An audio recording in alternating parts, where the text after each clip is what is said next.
We live in a world that glorifies the wealth. From the moment we are old enough to understand, we are taught that success, comfort, and happiness are often measured by the size of our bank account. We chase promotions, dream of bigger houses, covet the latest tech, and all under the assumption that more is always better. But what if that wasn't entirely true? What if beneath the shimmering surface of the prosperity there is a hidden cost, a silent erosion that impacts the very core of who we are, especially for men as well as for women?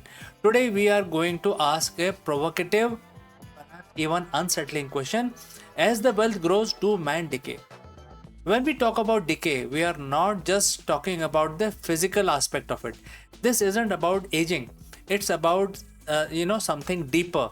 It's about the erosion of the character, the fading of the purpose, the fracturing of the genuine connection. It's about the hollowness that creep in even as the external success reaches its peak. For centuries, men have been conditioned to be a provider, a protector, conquerors, etc. Our identity often intrinsically linked to our ability to achieve and acquire. So when that acquisition reaches unprecedented levels, what happens to the man himself? Does the very fuel that drives the man, the ambitious for generating wealth, ultimately consumes the man? We are not here to demonize the wealth. Far from it. Wealth can be a tool for good, for freedom, for impact, but like any other powerful tool, it demands respect, awareness, and a clear understanding of the potential pitfalls. Think about the traditional male identity. Historically, it was often forged in the purpose, building, creating, providing, etc. A man's worth was in his contribution, his skill, his character. But in the modern pursuit of wealth, particularly extreme wealth, identity can subtly shift. Instead of driving self-worth from who they are or what they do, it can become dangerously tied to what they own. The endless pursuit of more can create a hamster wheel. You buy the dream car, a bigger house, a private jet. For a moment, there is a thrill, but then the novelty wears off and the void remains. The next logical step is to acquire something even grander. This isn't sustainable. It transforms a man from a purposeful being into a consumer, an accumulator. The, the drive shifts from internal fulfillment to the external validation. And when your identity is built on possessions, what happens when those possessions inevitably fail to satisfy or worse, are lost? One of the most insidious form of decay that wealth can inflict is in our own relationship. Genuine connections, intimacy, vulnerability, these are the foundation of the true human flourishing. But wealth can act as an isolation chamber. Firstly, the sheer demand of acquiring and maintaining wealth often means sacrificing time with family, with friends, with community, long hours, constant travel, endless strategizing. These can create physical and emotional distances. Secondly, wealth can breed suspicion. Is this person genuinely interested in me or in what I can do for them? Are they my friend or my access point?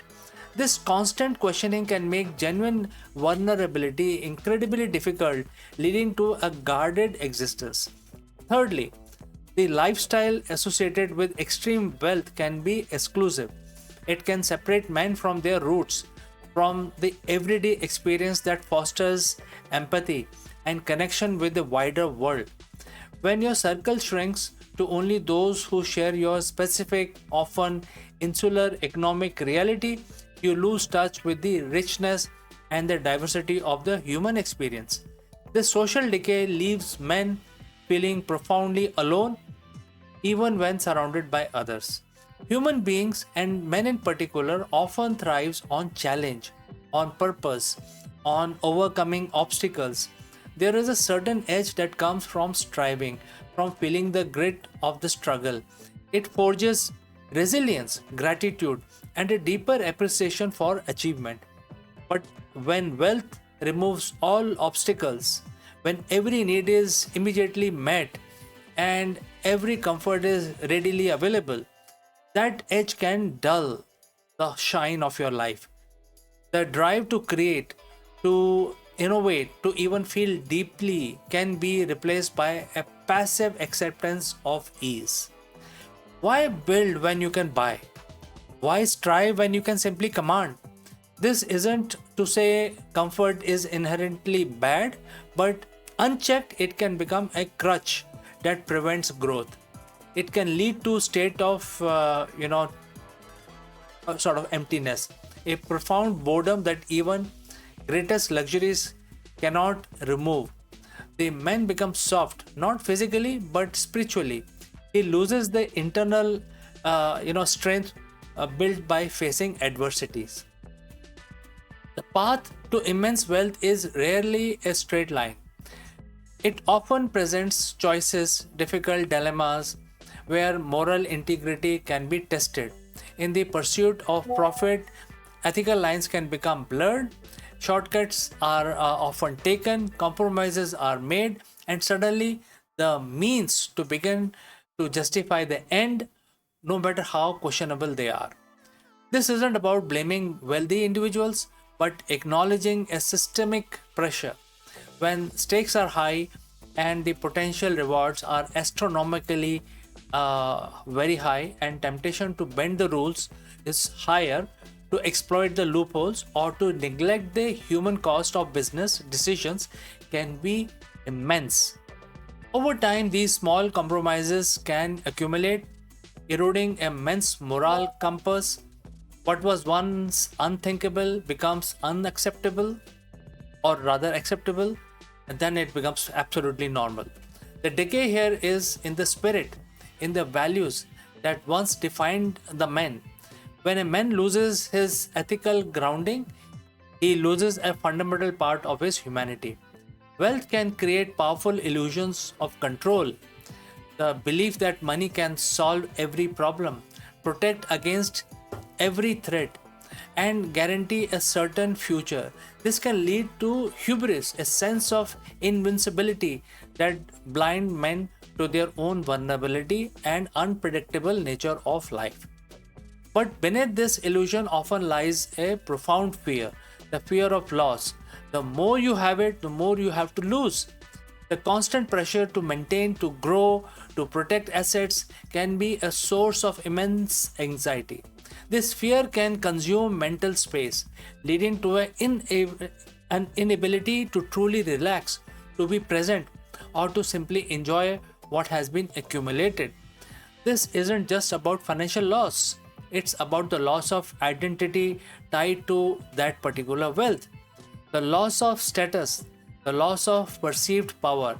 This fear can lead to desperate measures, further ethical compromises, and overall sense of unease, even in the midst of the luxury. It's a mental decay, a constant state of low grade panic, regardless of external circumstances. So, if the potential for decay is real, how do we reverse it? How do we cultivate growth even amidst immense wealth? It starts with awareness and intention. Recognize that wealth is a tool, not an identity. It's about consciously choosing where to focus your energy and attention. Re-establish purpose beyond profit. Find meaning in contribution, in creation, in legacy that isn't just about monetary value. What problems can you solve? What goods can you foster? Prioritize genuine connections. Actively invest time and vulnerability in your relationships. Seek out authentic friendships. Nurture family bonds and engage with diverse communities. Embrace discomfort and growth. Don't let comfort breed stagnation. Seek out new challenges, learn new skills, Push your boundaries in a way that aren't tied to financial gains. Cultivate gratitude and mindfulness. Appreciate what you have rather than constantly striving for what you lack. Practice mindfulness to stay present and connect to the richness of everyday life. Define your value and live them. Regularly assess your actions against your core values. By willing to make it harder, more ethical choices, even if it means sacrificing short-term gains. Wealth in itself is neutral. It is the human response to it, the choice we make, the value we hold, that determine its ultimate impact. The question is, as wealth grows, do men decay? Isn't meant to be condemn a success or glory of the rich man, but to invite deeper introspection. It is a reminder that the true prosperity isn't just about what you accumulate, but about you become what you become in the process. The greatest riches a man can possess are not found in the vaults, but in the character, his relationships, his purpose, and his peace of mind. Let us strive not just for financial growth, but for human flourishing. Let us use wealth as a means to build a richer life, not a hollow one. Because in the end, the only thing that truly decays is that what which is neglected. And let us not neglect the men who we are in the pursuit of wealth as we desire. So, friends, I'd like to know if you have any comments, any suggestions, or any questions. Please leave them in the comment section below, and I will catch you again in the next one.